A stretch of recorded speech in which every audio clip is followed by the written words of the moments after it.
Rainbow Dash has certainly had her moments of fangirling in the past, but seeing her being excited for a new book from her favorite author is a bit of a new aspect to her character. I'm really glad to see that Rainbow had learned to enjoy something that she had earlier rejected, as it shows that she really did take the lesson from Read It and Weep to heart. And honestly, seeing another appearance of Daring Do is certainly an intriguing aspect, but how well does the actual episode hold up? Let's take a look. As the episode begins, we see Fluttershy teaching young birds how to fly. That is, until Rainbow comes along being overly excited about a new book coming out, although Fluttershy doesn't quite know what she's talking about at first. I do like the fact that this story sets up the conflict really early on without us realizing it, as Rainbow thinks Daring Do is completely indestructible. She seems to idolize Daring Do even more than Spitfire. But what really makes this scene for me is when Rainbow crashes into the bird's nest, and we get a classic joke of birdies flying around her head, except this time real birds are being used to complete the joke. That really cracked me up, and makes for some clever writing since the episode started out with Fluttershy teaching these birds how to fly. In the next scene we see a national random holiday party? Okay. Pinkie is still being her usual random self, but honestly, I'm starting to miss seeing Pinkie being a little more down to earth. All these early episodes of Season 4 seem to make her into just the comic relief and not much else. And this time it's coming from Dave Polsky, who I know can write a Pinkie with much more depth.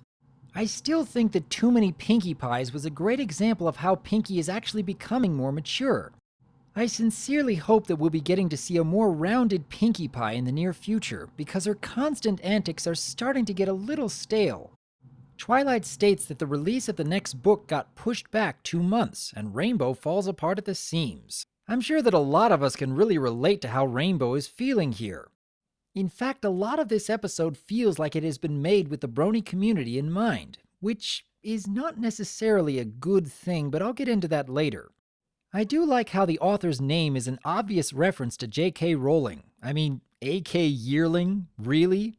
Rainbow thinks that she is the one to help write the next book, and I can really respect Twilight when she talks about how this author probably just wants respect for her privacy.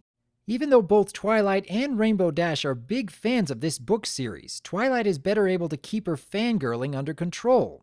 I love how this travel scene makes for a great tribute to Indiana Jones, and I love seeing the writers putting in references like this. And it becomes all the more hilarious when we see Pinkie using a paintbrush to show where they've been traveling, another clever bit of humor. But when they arrive on the scene, the author's home is in shambles. The main six do a bit of searching, although Rainbow is still more worried about the book getting written rather than if anything had happened to the author. When A.K. Yearling arrives, she doesn't seem too concerned about these intruders, but is looking for a book instead. Apparently one with a secret combination and a large magic ring inside? Okay, A.K. Yearling is Daring Do? I honestly did not see that coming. When I first heard about the premise to this episode, I thought that Rainbow would be helping the author write about Daring Do. Even when I saw some short teaser clips to this episode, I thought that this author was writing about the kind of character that she would like to be. But having the author being the actual Daring Do is an interesting idea. We see Daring getting assaulted by some goons, and all the while I'm thinking, shouldn't they be trying to help her? Hello? I mean, I get that there is a bit of a shock when you realize that the author of your favorite series is also the hero you idolize, so maybe that would be understandable to Rainbow and perhaps Twilight, even though I think that is quite a bit of a stretch. But what about the others? Applejack in particular seems like the kind of pony that would rush in to help others with only the slightest hint of trouble. This was an admirable trait that we saw back in Spike at Your Service. I get that we need to see just how well Daring Do can handle herself, but honestly, why are all the main six just standing there? Should we go in and help her maybe? Oh, right! I will say that this conversation between Twilight and Rainbow sounds like a typical conversation between brony analysts. I don't know if it's meant to be really funny or just incredibly realistic, or even both, but it was really fun watching these two arguing about intricate details. Rainbow goes through trying to keep her fangirling in check, and failing hard. I was rather curious about why Daring Do always wants to work alone, though. She talks about how since you don't know who to trust, it's best not to trust anyone. Now, this could have actually been a really good setup for bringing in a flashback about how Daring Do was hurt by someone she trusted in the past. But they don't do any follow-up on it, so this aspect of Daring Do seems to have been put into the story just to create tension without giving enough of a reason as to why. But I do like some of the witty banter that she comes up with here. Now, are we, Zoto? You know I love you, but I can't give you the ring till I've properly proposed. It adds even more good humor to the episode. However, Rainbow's actions seem so unlike her. Maybe she's just worried about disappointing her idol, but seriously, I thought Rainbow was always much more about taking action rather than just staying on the sidelines. Seriously, what has happened to Rainbow here? She quickly becomes so depressed, even saying that she just wants to go home. Honestly, this seems like they made Rainbow into a completely different character just for the sake of the conflict. But at least the main six are doing some good encouragement here. Twilight talks about how Rainbow has put her idol so high on a pedestal that she can't see her own worth, and that's actually a really good lesson. But these moments with Rainbow still feel so forced and contrived. And then we get into the final scenes at the ancient fortress, and a lot of it just feels so rushed. They try to build up some tension here and there, and honestly the design of all these backgrounds is really well done and would have made for some excellent atmosphere. But they keep moving on through all these different scenes so quickly, and there's barely any time for us to enjoy it. We hear about how there's a threat of making 800 years of sweltering heat with this magic ring. We see Rainbow rescuing Daring Do, and the two of them willing to work together rather quickly.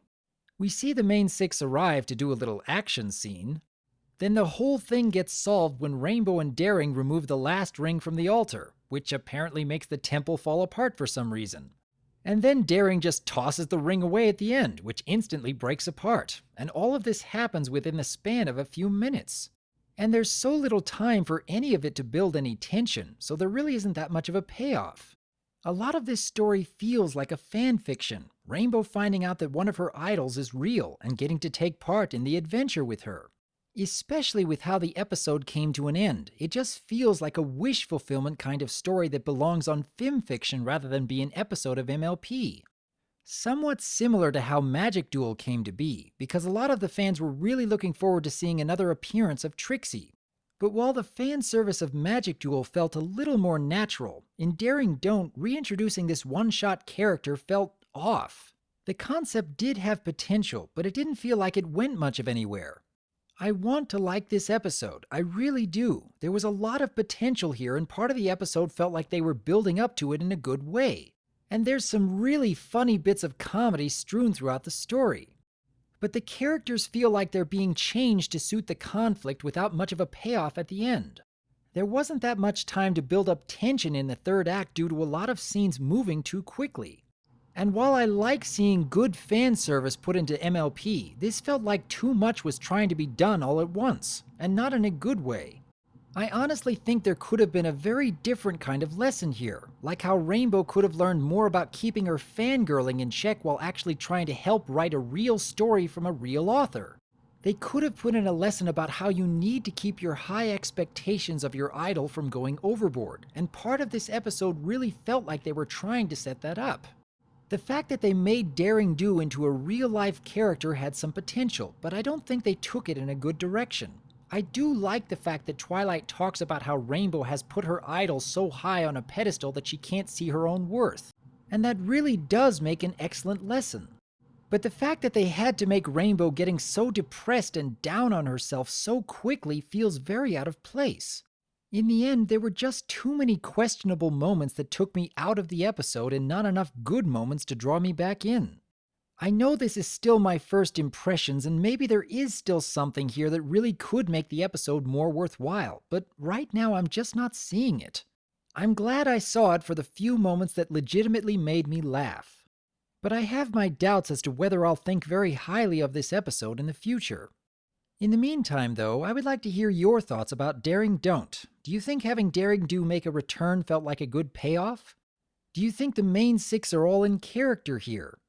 Do you think the good moments really make the episode worthwhile?